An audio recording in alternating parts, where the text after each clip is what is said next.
A delicious Fleischig dinner party. That's what's on the menu. I invite you to join me.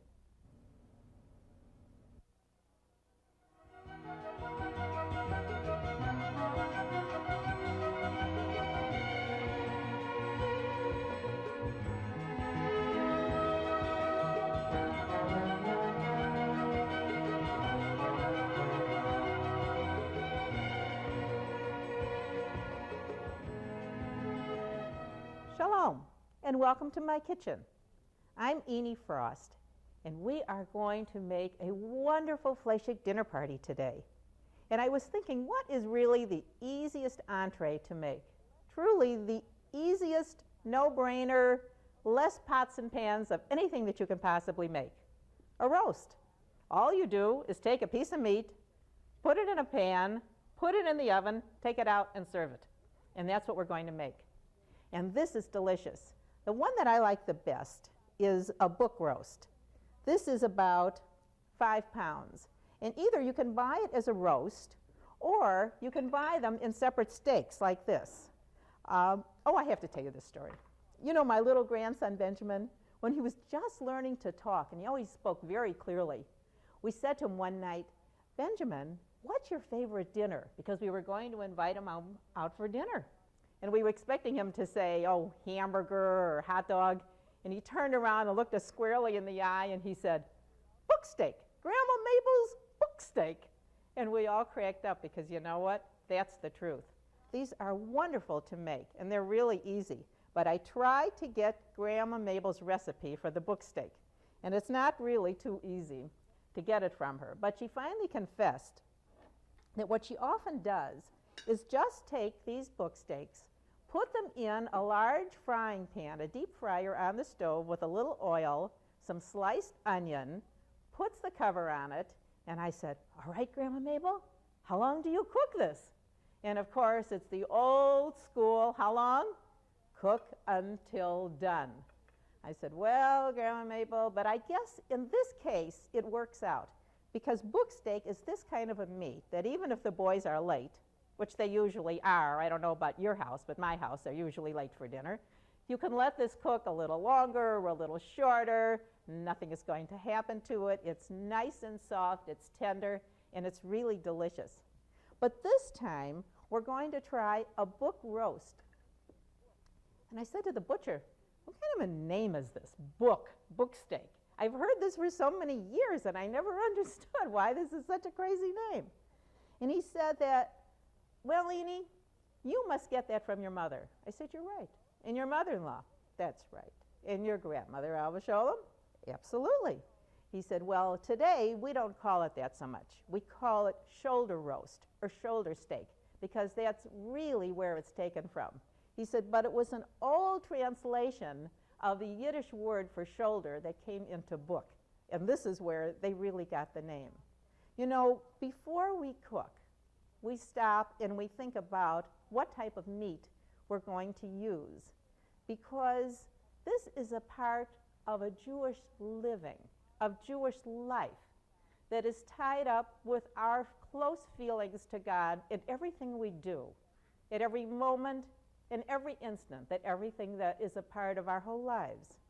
When we wake up in the morning and we look outside and see the magnificence of nature and the sunshine and the trees, our first prayers in the morning are to God where we say, thank you for allowing us to wake up this morning and to see and to hear and to feel and to touch and to have this opportunity of living today and making this world a better place in which to live.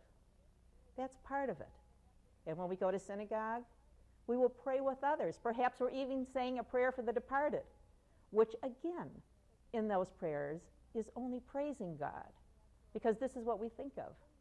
And so isn't it natural that within the laws and the regulations of the Torah, the 5 books of Moses, Genesis, Exodus, Leviticus, Numbers, and Deuteronomy, that within these 600 commandments, there should be those that should have to do with something that we do more often than anything else, eating. So there are the laws of kashrut. Some, perhaps you might say, irrational, but that doesn't matter. It's still a part of our living, of our remembering every moment that we are a part of this heritage and this culture. There are 3 specific laws that have to do with meat. One, in Genesis, tells us that we are allowed to eat meat, and that if we do eat it, and when we do eat it, we must always drain the blood from it, because blood has always had these connotations of bloodthirsty, of violence, and so we never eat the blood in a meat. It's always kosher. Today, actually, the butchers do it. Years ago in our home, I remember seeing the big boards on the table, and they did it there. But the blood is always taken out of all the meats that we eat. The second and third tell the restrictions. Within Deuteronomy and Leviticus, the laws explain that the animal must be cloven hoofed and must chew its cud. Not one, not the other, both. And in the other reference, it tells some of the animals that would not be accepted. Let's say a camel and a pig that would have one of these restrictions but not the other. The animal must be cloven-footed and must chew its cud. This is a part of the laws of kashrut of meat that are explained in the 5 books of the Torah and are a part of our whole living. So that when we go to the kosher butcher, we know that what he's going to sell us will be taken from the part of the animal that is considered kosher. And also, there are very strict laws as to how the animal is to be killed. You have to use a shochet who comes and says a prayer before he kills the animal, and he does it in a specific way. So everything in Judaism is a part of our whole heritage and really goes together and has this beautiful feeling. And I said to him, well, what about this nice book steak? He said, Eenie, right from the shoulder, and I know you're going to love it. And I said, all right, but we're just not going to make a plain old book roast. We are going to make this a little bit special because we're going to put a beautiful glaze on it. But I can't make any piece of meat, you know that, without my garlic. So I take my little garlic and put the little pieces in, right inside to give it a little flavor. And now we're going to make a delicious glaze. And this glaze, I think, is really very interesting. What it is you take 5 teaspoons of cornstarch, add 2 tablespoons of water, and turn that on and cook it. Then take a 29-ounce can of pineapple chunks and add that into your cornstarch mixture. And let that cook for about 15 minutes until it cooks down. But what I wanted to show you is that I started one because I wanted to get a little thick. Here it is. You see how thick it is already? This is what will happen after it sets for just a little while. Now, after you put this in the oven for about 2 hours on a 350 oven, then pour a little of this glaze onto the roast. Then come back and take the pineapple. Ooh, does this look good? You know, your guests are all going to say, oh, I suppose there come some mushrooms on top of the roast. No, no, no, not with our book roast today. This is our fruited pot roast. And we are going to have the pineapple chunks, and look at this, a 16-ounce bottle of maraschino cherries, drained, goes right in here. And this really makes it wonderful. And look at how beautiful it looks. So that it's going to make a spectacular appearance when you bring this out to the table. So we're going to put this into the oven, and I'm going to show you how it's going to look when we take it out, because I think it really came out beautifully. We'll take our pot holders off. And you know, if you don't have one of these, please, this is the best way not to burn your hand when you pull the oven out, when you pull the tray out. And here we have our roast. This has been in about 2.5 hours. and you can see how nice it looks. And when you serve it, put it on your tray. And here's our nice silver tray. I always think that the presentation makes a big difference. So take a nice tray with your big fork. Let me see if we have a nice big fork here. Take it off. And when you slice it, now you can add even more of your glaze because it's going to give it such a nice look. Here, look at how these slices will come out when you serve them to your guests. I think they really look beautiful. And take a little more of your glaze and just pour it right on. Here we have, oh, look at these pineapple and cherries. What a wonderful look this gives it. And such a nice flavor. I think this adds a little bit to our whole roast and makes this a very, very special. This is a book roast. It's about 5 pounds. It'll take about 2.5 hours to cook, and your glaze will really shine it up so that if you want to slice it either in the kitchen or at the buffet table, it will really come out beautifully. And I hope that you will try this because I think it's really special. Here we have it, and you can slice them kind of thick if you like, or if you like thinner slices, Jack always slices them pretty thick. He thinks that that's a little more luxurious and a little more fun. And I hope that you will try this wonderful book roast. Would you like to try Enie's Fleischig dinner? For her recipes, just send a self-addressed stamped envelope to Enie's Kitchen, WJUF, 1 South Franklin Street, Chicago, Illinois, 60606. That's a self-addressed stamped envelope to Enie's Kitchen, WJUF, 1 South Franklin Street, Chicago, Illinois, 60606. I was considering what type of starch to use with our roast. And I was looking in Tradition in the Kitchen, where the recipes are taken from today. This is an excellent book, and if you would like it, please write to me for more information. But I opened it up and saw a recipe for Turkish rice pilaf. Now you might wonder, what does Turkish rice pilaf have to do with the history of the Jews? But it has everything to do with it, because it brought to mind a whole story of our people who have lived in every country of the world since 70 CE, since the destruction of the Second Temple. There isn't a country or a place that you can go to visit that if you don't look in a telephone book or ask your tour guide, you can see the Jewish quarter of where our people have lived. And it's interesting when you think about it, that the multitude of Jews who came to America came in the late 1800s, and they were mostly from Russia and Poland. And what did they bring with them? Not only their wonderful culture and their background and their knowledge and their interest for making life good and building schools and hospitals, but they also brought the foods that were popular to them. Potatoes, potato kugel, potato pudding, even potatoes on borscht. Everything was potatoes.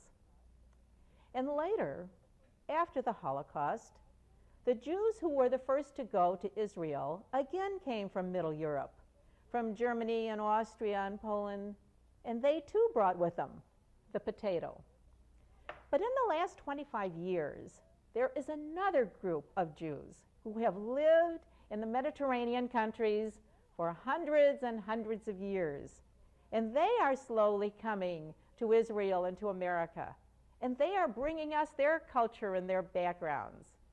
You know, the Ethiopian Jews who have lived in Ethiopia, they say, since the time of King Solomon, have brought with them the Torah. They follow it to the letter. There are even things that they do not celebrate. If they were books that were added after the Torah was closed, they do not know about those holidays. They were not a part of that. They follow the Torah as it was written. And as they come into Israel today, they're coming into a new life of fellow Jews whom they never even dreamed existed. And organizations like ORT, Organization for Rehabilitation Through Training, which sponsors hundreds of schools all over the world, training Jewish students and other students into learning the vocations that are necessary in their countries. For instance, they had schools in Ethiopia for a long time until they were closed down. Now the heads of those schools, many of them, are in Israel training the Ethiopian Jews who have come there in the last few years. And then there were the people who came from Tunis and Algeria and Iran, where Ort had wonderful schools in Iran, teaching things like beauty culture, which really were health. They really were involved with health.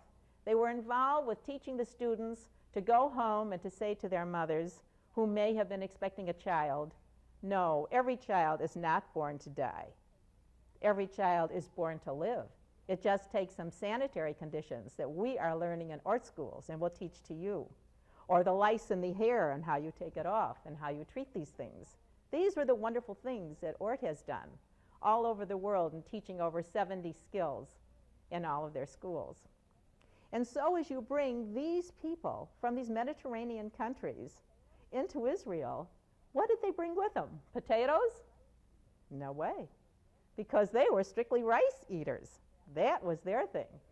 Would you believe that even on Passover, they use rice? We in America, the Ashkenazic Jews, say, no, no, no. But the Sephardic, the Jews who lived in those areas, say, yes, yes, yes. That's a specialty at their seders. And so I want you to try this special rice pilaf, because I think it has a little tang and a little twist that's going to make this a little more exciting. What we're going to do first is going to saute 2 cups of sliced onions and 1.5 cups of chopped up celery. And if you want to use minute rice, you can put the minute rice in here now, cover it, and let that cook. However, because I wanted to have this done so that I could show you how to put it together, I used regular rice. And I have 4 cups of cooked rice here that I have already prepared. Now we're going to add some wonderful seasonings.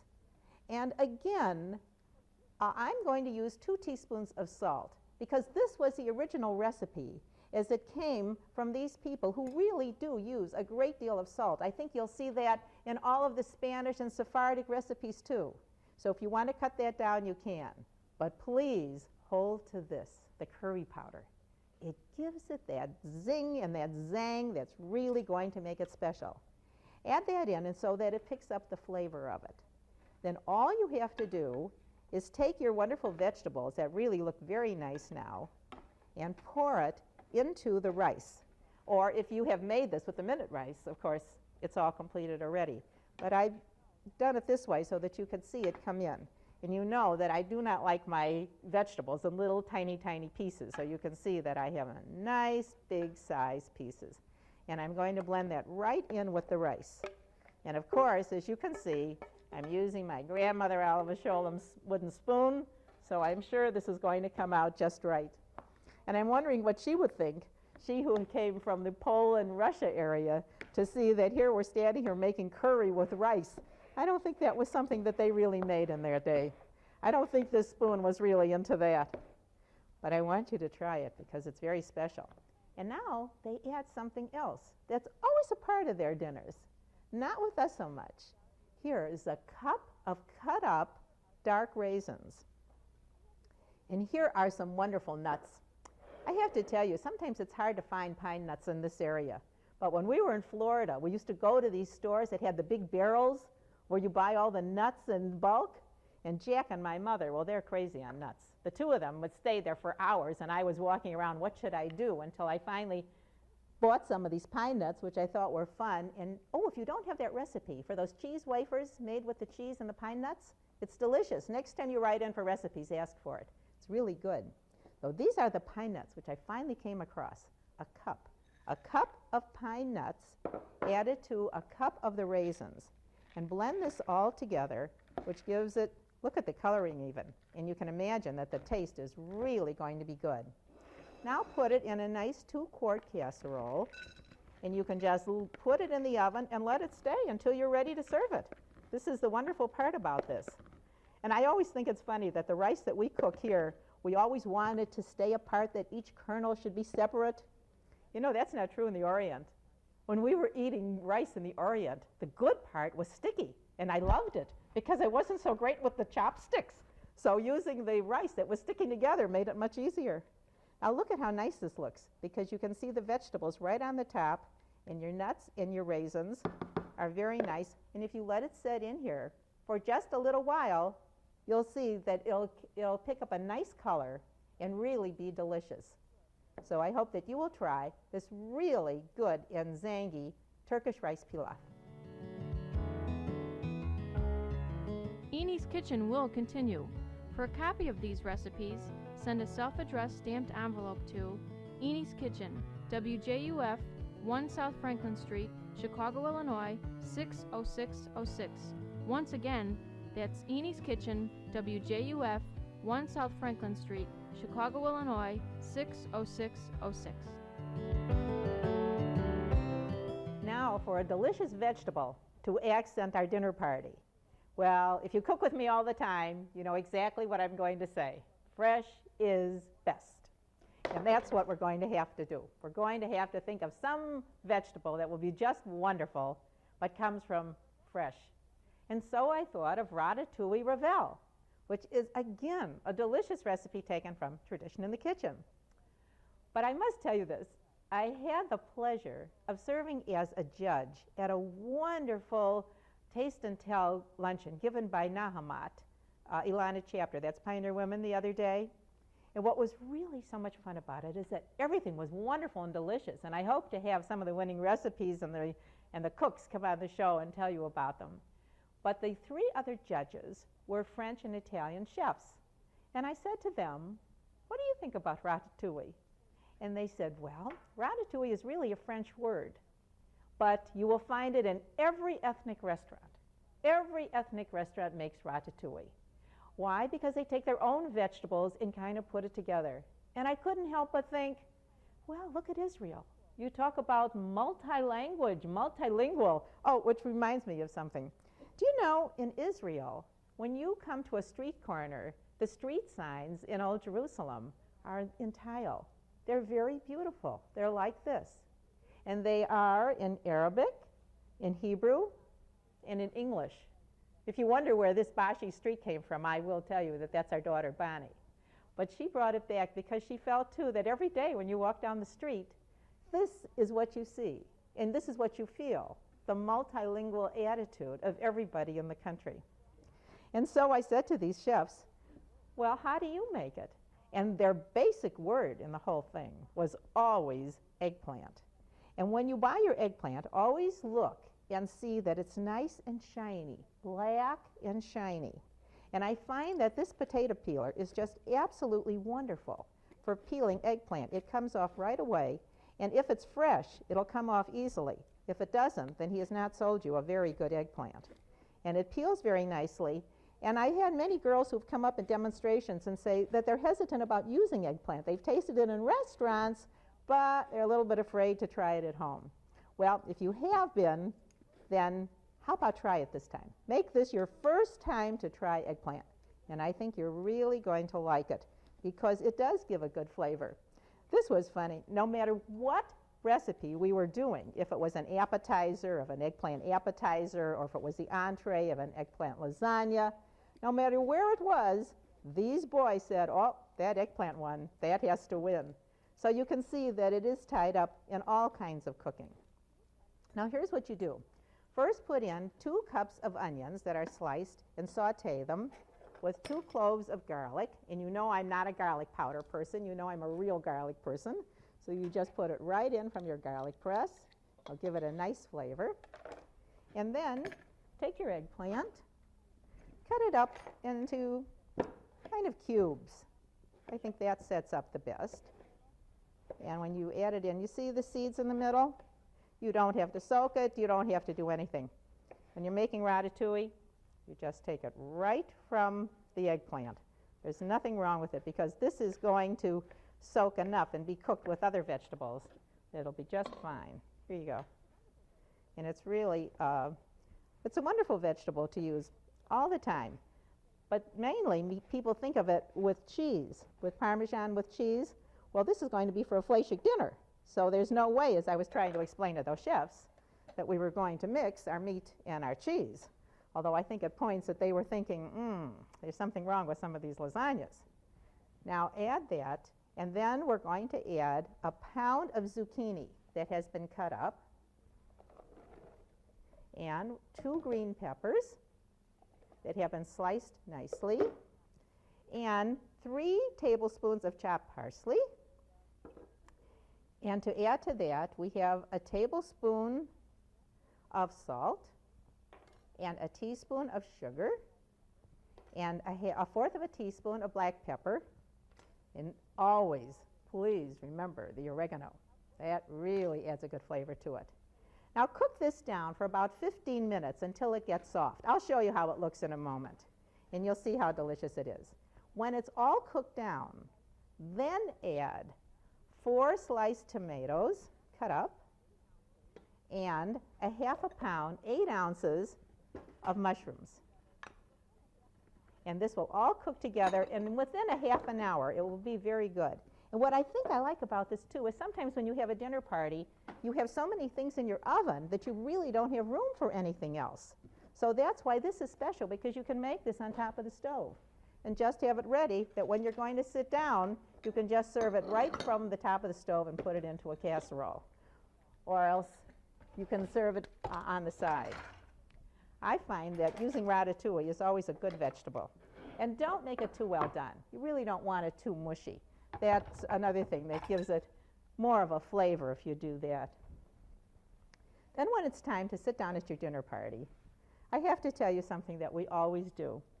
I think this is what makes the moment of being at home a little different than going to a restaurant.